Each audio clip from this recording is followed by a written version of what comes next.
ஈழத் தமிழர்களுக்கு நடக்கிற மனித உரிமை மீறல் பத்தி என்ன நினைக்கிறீங்க? மனித உரிமை மீறல் ஜாதி சண்டையில வந்து நிக்குது ஊர் பக்கம். எத்தனை தலித்தை வந்து பாத்துட்டு இருக்குமே, ட்ரெஸ் இல்லாம சுத்த விட்டுக்கிறாங்க. அப்பெல்லாம் மனித உரிமை வரலையா? நம்ம ஊர்ல பக்கத்து ஊர்ல ஜாதி சண்டை நடந்துக்குது, நம்ம ஊர் பக்கத்து ஊர்ல மத சண்டை நடந்துக்குது. அப்பெல்லாம் மனித உரிமை உனக்கு வரலையா? அடுத்த தெருவுல ஒரு எண்ணத்தை அழிச்சுட்டு இருக்குமா? ஒரு எண்ணத்தையே நம்ம வந்து ஊரை விட்டு வெளியே தங்க வச்சிருக்கோம்.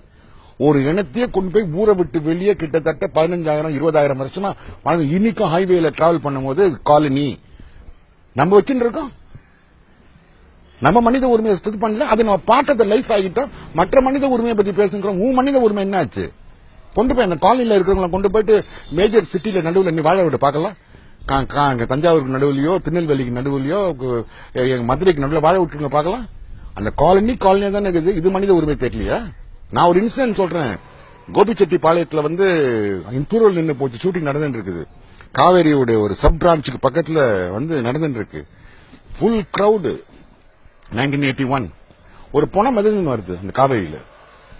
ரொம்ப தூரத்துல பாக்குறேன். நான் மட்டும் பார்த்துனே இருக்கிறேன். மிதந்து வந்து கரெக்டா ஷூட் பண்ற இடத்துல வந்து நின்றுச்சு. கிட்டத்தட்ட 10 போலீஸ்காரங்க ஒண்ணுமே கண்டிக்கவே இல்லை.